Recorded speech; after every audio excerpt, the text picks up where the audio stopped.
Welcome back to Monitors Unboxed. Today we're taking a look at a brand new esports gaming monitor from BenQ, the Zowie XL2586X. This beast packs a 540Hz refresh rate and is designed around a new version of BenQ's backlight strobing tech called DyAc 2. If you want the ultimate in motion clarity, this could be the perfect product for you.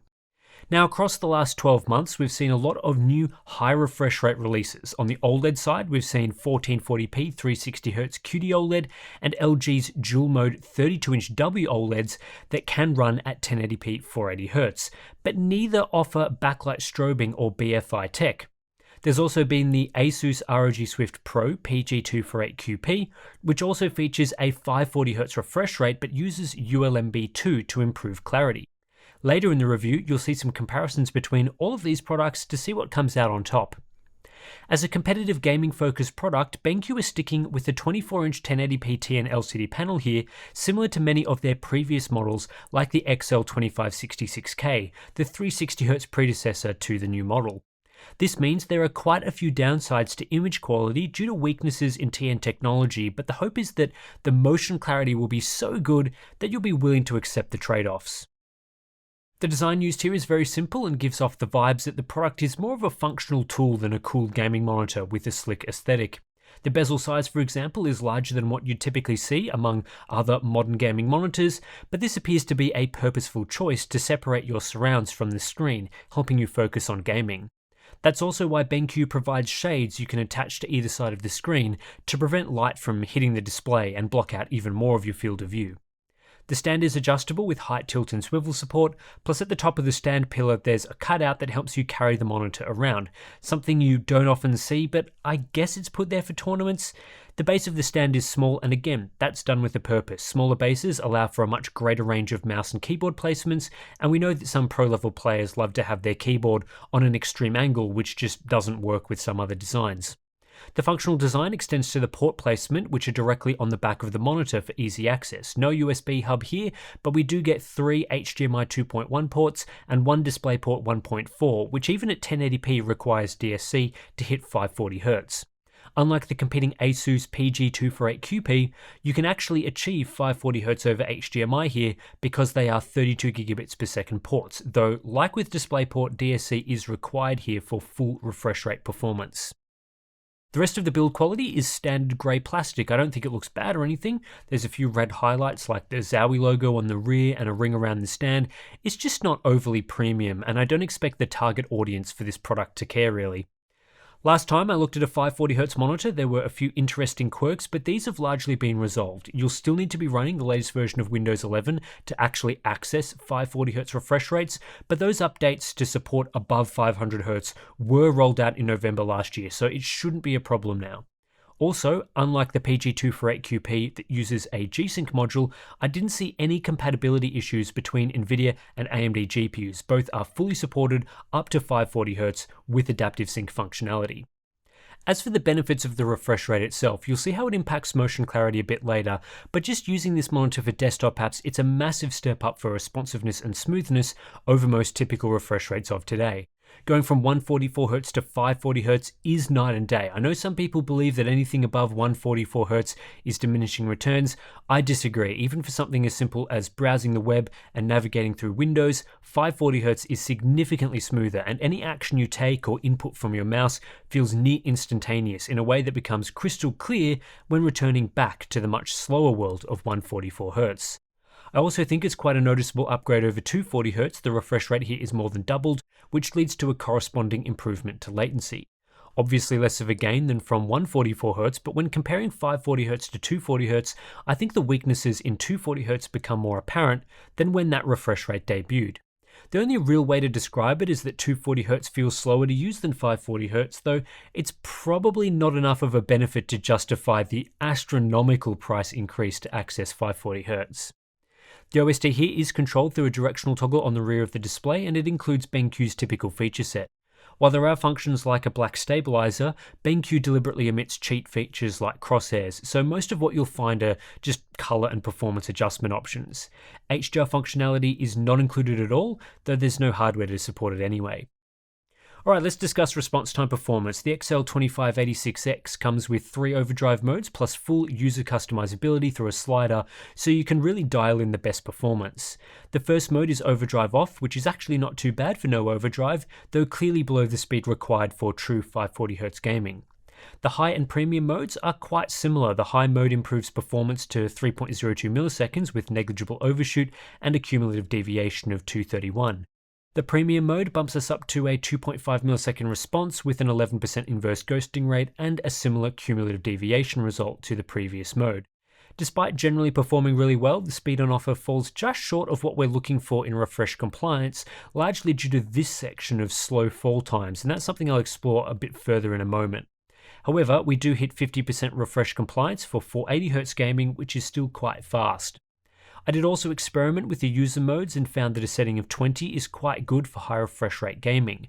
Around 540Hz, it splits the middle between the premium and high built-in modes, while also offering an optimal experience above 300Hz. Anything below 300Hz though, and performance falls away, especially for overshoot. If you are planning on using this monitor with a wider range of refresh rates using adaptive sync, then a setting of 10 gives the best experience. While not overly fast at 540Hz, this level of overdrive does really well in the 240 to 100Hz range to minimize overshoot while keeping speeds at an acceptable level. However, without variable overdrive here, the XL2586X doesn't come with a single overdrive mode experience, so you'll have to tweak settings depending on whether you are playing mostly at high refresh rates or lower refresh rates. Also, you might have noticed that as the refresh rate lowers, fall time performance does suffer more and more, though not always with a huge impact on cumulative deviation. This is due to a weird bump in the fall time response, which has a bump length tied to the response time. Seems to be a byproduct of how the monitor is tuned and possibly related to the backlight, not sure on that one, but either way, this sort of bump has a minor impact visually, but does impact our response time numbers. At higher refresh rates like 540Hz, the impact of this artifact is negligible. Compared to other monitors at their maximum refresh rate, the XL2586X is fast, slightly faster than the previous XL2566K, with less overshoot at its best tuned mode. However, it's not quite as fast as the ASUS PG248QP, and being an LCD, there's still a significant gap to today's high refresh rate OLEDs. Honestly, I was expecting more of an improvement comparing the new 540Hz model to the previous 360Hz TN from BenQ. I mean, it's not a bad result given it's still right up there with the fastest LCDs that I've tested. It just didn't blow me away when it probably could have been equal to the ASUS model. On average across the refresh rate range, due to the aforementioned weirdness with full-time tuning, the XL2586X isn't that impressive when put up against our test methodology. You can tune it so it has minimal overshoot artifacts, but quite simply the ASUS PG248QP is better. And while the gap between these models is much lower in cumulative deviation, the ASUS model is still offering around a 50% performance improvement, which I suspect is largely due to variable overdrive, something the PG248QP has, but the XL2586X lacks. Ultimately, BenQ's new 540Hz model performs identically to the 360Hz model on average in this metric, whereas I would have liked to see a step up in performance. At lower fixed refresh rates like 120Hz, the XL2586X really isn't well tuned for this type of gaming and is clearly designed to be used at the highest refresh rate. If you expect to be utilizing refresh rates around 120Hz, the cheaper XL2566K is a much better choice, or you could get the better tuned ASUS model. The key selling point to BenQ's high-end Zowie monitors is their DyAc backlight strobing technology, which has received a new version with this monitor, DyAc 2. Previous implementations of backlight strobing have strobed the entire backlight at once, which is effective but usually creates an optimal zone of clarity depending on the timing of the strobe. Due to the scan out of the monitor row by row over time, there's usually parts of the strobed screen that aren't as clear, as there's a slight mismatch between when the monitor transitions that portion of the screen and when the global backlight strobe has occurred. DyAc 2 aims to improve this by using a multi-zone edge-lit backlight that allows for independent pulse control at different parts of the screen. When the top part is being scanned out and refreshed, the backlight will strobe at the top. When the middle scans out, the middle strobes, and so on throughout the display. This has a noticeable benefit for motion clarity. The XL2586X has excellent strobing quality across the entirety of the display, including right at the top and right at the bottom. This is not the case with the ASUS PG248QP, which has increased blurriness and strobe crosstalk outside the golden zone in the middle. Of course, the middle of the screen still matters the most, as that's where the action usually is, but it's nice to see that DyAc 2 is an evolution on the usual implementations we see, and it has addressed one of the weaknesses I've seen countless times in the past. As for comparing the general image quality of strobing across various modes, the XL2586X at 540Hz does deliver a clearer image with less strobe crosstalk relative to the XL2566K at 360Hz. In both instances, the text is readable, but the level of faint double images has been reduced, which makes the image a bit less blurry and easier to pass. However, compared to the ASUS PG248QP, it's pretty similar. Comparing best versus best image quality, the ASUS model at times has slightly fewer artifacts. There are a few other advantages in favor of the BenQ model. The best image clarity mode, DyAc 2 Premium, is brighter than the best ULMB2 configurations with the PG248QP, reaching around 350 nits compared to 300 nits with the ASUS model. Also, DyAc 2 is more widely compatible than ULMB2 as it works with both NVIDIA and AMD graphics cards, whereas ULMB2 has issues with non-NVIDIA GPUs. So if you don't want to be locked into a specific GPU manufacturer, then DyAc 2 is better. As for comparisons with OLED, it's pretty easy for a backlight strobe LCD to outperform an OLED in clarity, as most OLEDs don't support high-quality black frame insertion, the OLED equivalent to strobing. So for example, the 540Hz XL2586X with DyAc 2 looks better than the 360Hz QD-OLED 271QRX from MSI. Even the 480Hz mode of the LG 32GS95UE, which looks extremely impressive for non-strobed image quality, is that little bit blurrier than a strobed 540Hz LCD. So best versus best, premium esports LCDs are still ahead of OLED. However, there are lots of restrictions to gaming using backlight strobing. You need to sacrifice adaptive sync and HDR, and ensure your frame rate and refresh rate are perfectly matched. The XL2586X is a fast monitor, but when not factoring in strobing, for example, if you did want to play with adaptive sync enabled and simply make use of the fast response times of this TN LCD, you'd probably be better off with a high refresh OLED instead.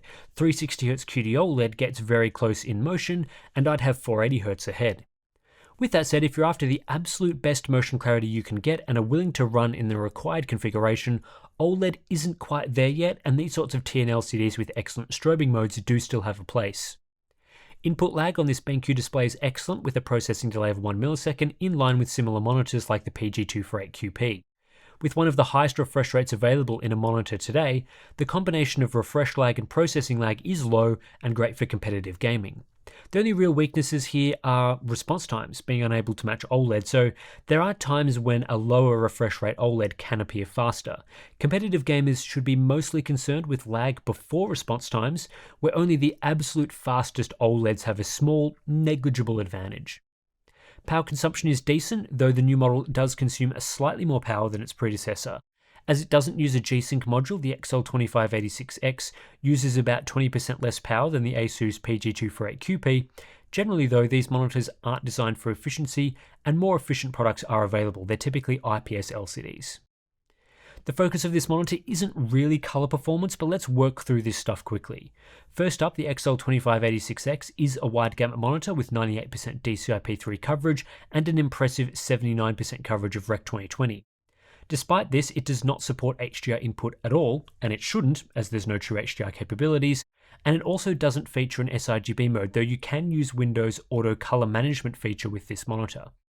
Out of the box, BenQ specifically tunes their esports monitors for competitive gaming, and part of that means the use of a low gamma. Reducing the gamma of a monitor washes out colors but also raises shadows, so while generally the monitor looks pretty crap for any sort of image viewing or video watching, it is easier to spot enemies with this sort of setup, which is why BenQ does it. You'll also see oversaturation due to the wider than sRGB color gamut.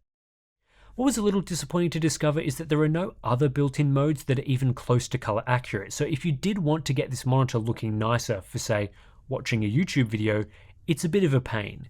The standard mode gets the closest, but even then it retains a poor gamma. After a lot of stuffing around with various settings, I was able to solve grayscale performance and get it looking nice, but without any sort of sRGB clamping ability, there's little that can be done to fix oversaturation. A full software calibration can help here, but the results weren't quite as good as we usually see, as the XL2586X is starting from a worse initial position, which can throw up challenges for calibration. Any way you look at it though, this isn't a monitor that's designed to produce a stunning image. It's all about whether you can play games to an elite level or not. Peak brightness reaches 358 nits here, the same as BenQ's previous model, and this is the case whether you are or aren't using DyAc 2. Minimum brightness of 40 nits is acceptable. As for the contrast ratio, it's actually not too bad here from a TN LCD at 1529:1, somewhat higher than the Asus model and a large improvement over the XL2586K. This doesn't exactly give the monitor rich black levels, especially due to viewing angle concerns, but it's not the worst when viewing it in the right position. Speaking of viewing angles, the XL2586X is atrocious in this area. You'll need to be viewing the display in the absolute dead center to get a nice experience, with any deviation leading to huge gamma shift, a washed out image, and impacted color quality and contrast. This is the main reason why most LCDs have moved away from TN technology, because IPS in particular is significantly better and more usable. With that said, this BenQ isn't an outlier as far as TN LCDs go. All of them have terrible viewing angles. I also wasn't overly impressed with uniformity, which is mediocre, at least with my unit. Final section of this review is the Hub Essentials checklist. BenQ do a generally great job of advertising this monitor, especially as they don't advertise HDR support, which works in their favour as this display does not have the right hardware for it. The response time claims of 0.2 milliseconds are pushing it a bit, though outside of this, the minimal specs they do provide are usually exceeded. As for the feature support matrix, several elements relating to HDR were not assessed, as BenQ are not claiming HDR support here. Based on what you are seeing here, this is clearly a niche use case product, as many features that would be nice to have on a versatile monitor are not included. I'm thinking about decent color calibration, wide viewing angles, USB hub, those sorts of things. Thanks to DyAc 2 though, it does perform well in the backlight strobing section, and generally it does okay in motion performance. There are a few borderline results here though. Refresh compliance doesn't quite reach 50% due to weird response behavior, and Rec 2020 gamut coverage falls just short of 80%. DyAc 2 doesn't provide the ability to adjust strobe timing from within the monitor, but this doesn't appear necessary due to how it functions. Also, while 60Hz strobing is supported, it looks awful and I wouldn't recommend using it. Outside of this, it was nice to see low input lag and LCD benefits like no burn-in risk. Overall, the BenQ Zowie XL2586X was an interesting monitor to look at purely from a technical perspective. It's nice to see what the absolute fastest TN LCD panels are capable of today, and BenQ's new DyAc 2 technology does seem to be a step forward for backlight strobing, addressing some issues we've had previously. But really, this is a very niche product that will only appeal to a tiny portion of the monitor market. For the vast majority of gamers, it's very difficult to recommend buying this over many other products available today. I almost see the XL2586X as a tool rather than as a consumer product. It's designed for serious competitive esports gamers and professionals. Basically every aspect of this product is tailored to that user, and its feature set is highly targeted. If you'd like a tool that will potentially help you to perform better at esports games through a higher refresh rate, excellent DyAc 2 motion clarity and low input lag, then you've come to the right place. This will be exactly what you're after. For most gamers, this is not a product that you should consider. Yes, it's fast, but it has poor color quality, awful viewing angles, a low resolution, and a small size. There's no HDR functionality here at all. Out-of-the-box color tuning is washed out on purpose to assist with viewing enemies in competitive games, and the design is all about function over form. On top of all this, the price is a major roadblock. BenQ are charging an astronomical $1,000 US for the XL2586X, which is completely ridiculous for what you get, even for those after its niche benefits. Most gamers that want to spend that much on a gaming monitor would be much better off with the 1440p 360Hz QD OLED, which are actually cheaper, as they're far more versatile and better at pretty much everything except strobed image quality. And I say this even if you have a focus on competitive gaming. If those are the sorts of games you prefer, but you're not a hardcore, serious, tournament-winning level player, you probably don't need what this BenQ monitor is offering and will be better off with a high-end QD OLED or something else. I don't even think the price makes sense compared to other strobe-focused LCD gaming monitors. The Asus PG248QP was impossible to recommend at $900 US when I reviewed it last year, and somehow the BenQ variant is even more expensive. I actually think the Asus model in many respects is better, aside from some very specific aspects to how the strobing is implemented. The Zowie brand is quite well known among high-performance monitor fans, But in this instance, it seems BenQ are trying to leverage that brand to push a very high price when it isn't justified. Really, this monitor should be replacing the XL2586K at the same $600 US price point, offering an improvement from 360Hz to 540Hz and an upgrade in DyAc tech. That's the absolute most I would consider paying, and even then it feels like a bit much. To have the new flagship model debut with a $400 higher price point is just not something I can get behind. Anyway, that's it for this review of the BenQ Zowie XL2586X. Not really much more to say about this product, is there? So yeah, if you're interested in supporting the channel and the testing that we do, we have our Patreon and Floatplane accounts. Links to those are in the description below. You can also subscribe to the channel if you want to see more monitor reviews in your inbox. We've also got monitor comparisons, buying guides, lots of other great stuff right here on this channel. So thanks for watching, and I'll catch you in the next one.